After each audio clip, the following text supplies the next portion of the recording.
your goddamn. Fortnite PUBG PUBG X bucket. You didn't have to cut me off. Say that I can never. That we were nothing. I don't even need your love. You treat me like a snake, and I feel so love.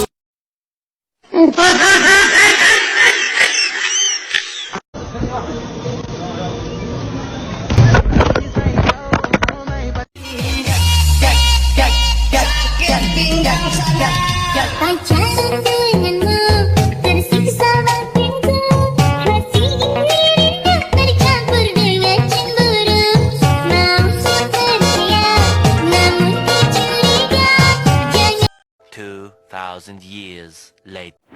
Assalamualaikum warahmatullahi wabarakatuh. Selamat siang semua. Perkenalkan, nama saya Sinta Citarianti dengan NPM 25412022. Pada kesempatan ini saya akan membahas materi lanjutan dari statistika, yaitu mengenai ukuran, penyebaran data, distribusi data, serta konsep populasi dan sampel.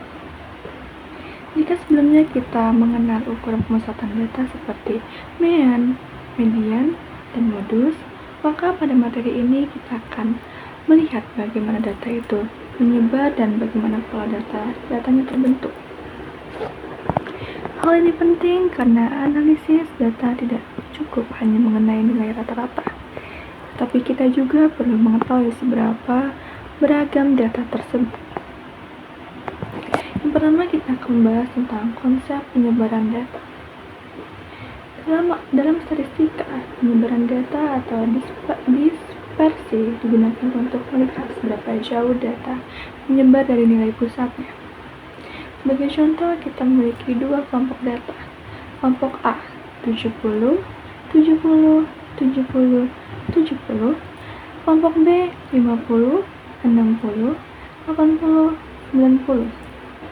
Jika dihitung rata-ratanya, kedua kelompok bisa saja memiliki nilai yang mirip. Namun, jika kita lihat lebih jauh, kelompok A sangat homogen, sedangkan kelompok B lebih beragam. Inilah alasan mengapa kita membutuhkan ukuran penyebaran data. Yang kedua, kita akan membahas tentang jangkauan atau ranger. Ukuran penyebaran data yang paling sederhana adalah jangkauan.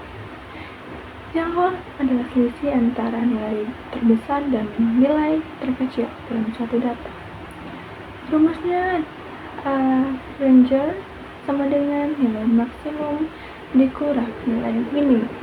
Contoh, datanya sama dengan 60, 70, 80, dan 90. Maka ranger sama dengan 90 dikurang dengan 60 sama dengan 30.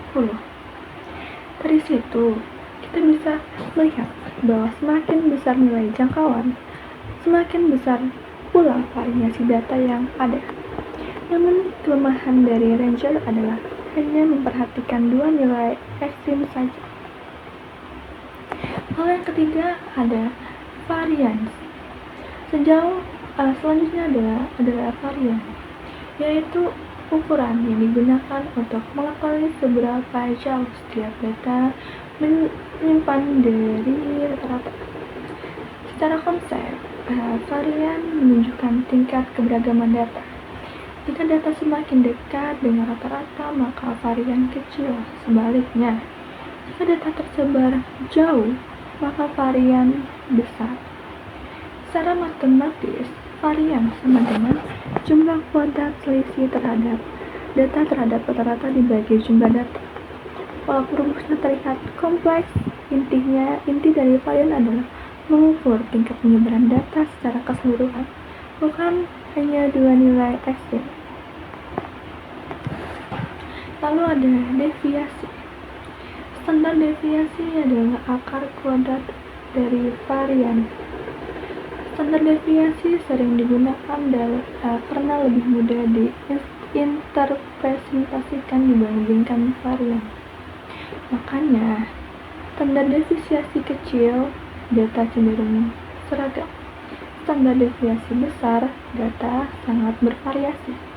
Contohnya, Jika kita melihat nilai mahasiswa, jika hampir semua nilainya mirip, berarti standar deviasinya kecil. Jika nilainya sangat berbeda-beda, standar deviasinya besar. Dalam penelitian, standar deviasi sangat penting untuk mengukur konsistensi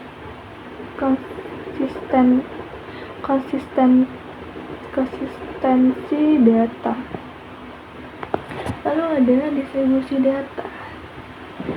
Sekarang kita masuk ke bagian distribusi data. Distribusi data adalah cara data tersebut dan membentuk pola tertentu. Dalam statistika, kita sering melihat bagaimana data membentuk grafis atau pola tertentu ketika ditampilkan. A. Distribusi normal. Distribusi normal adalah bentuk distribusi yang paling umum, berbentuk seperti lonceng. Ciri-cirinya simetris di tengah, rata-rata, medium, modus hampir sama. Sebagian besar data berada di tengah. Contohnya, ada data tinggi badan manusia atau nilai ujian dalam kelas besar. Lalu ada distribusi miring. Distribusi miring terbagi menjadi dua, miring ke kanan dan miring ke kiri. Distribusi ini terjadi ketika data tidak seimbang, misalnya banyak nilai kecil tetapi sedikit nilai sangat besar. Histogram. Histogram adalah salah satu cara visualisasi data menggunakan batang. Berbeda dengan diagram batang biasa, histori digunakan untuk data numerik, kontinu, dan batangnya saling berdempetan. Histogram membantu kita melihat bentuk distribusi data, pola sebaran, apakah data normal atau tidak. Dengan histogram, kita bisa langsung memahami struktur data tanpa membaca angka satu persatu. Lalu ada populasi dan sampel. Dalam penelitian statis, kita sering tidak bisa melihat semua objek. Oleh karena itu, digunakan konsep populasi dan sampel. Yang pertama adalah populasi. Populasi adalah seluruh objek yang menjadi sarana penelitian. Contohnya, seluruh mahasiswa di suatu universitas.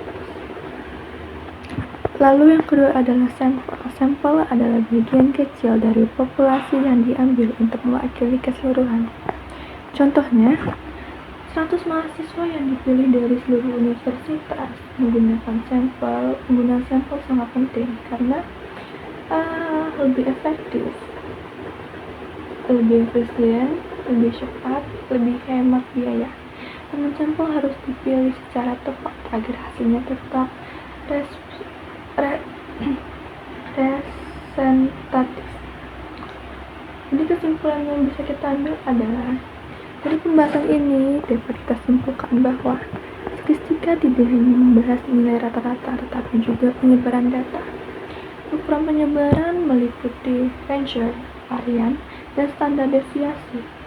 Data memiliki pola distribusi seperti normal dan miring. Visualisasi seperti histogram membantu memahami data. Dalam penelitian digunakan konsep populasi dan sampel. Demikian penjelasan mengenai statistika lanjutan. Semoga dapat memberikan pemahaman yang lebih dalam mengenai bagaimana data dianalisis secara lebih lengkap. Saya ucapkan wabillahi taufiq wal hidayah. Wassalamualaikum warahmatullahi wabarakatuh. Terima kasih. See you next time.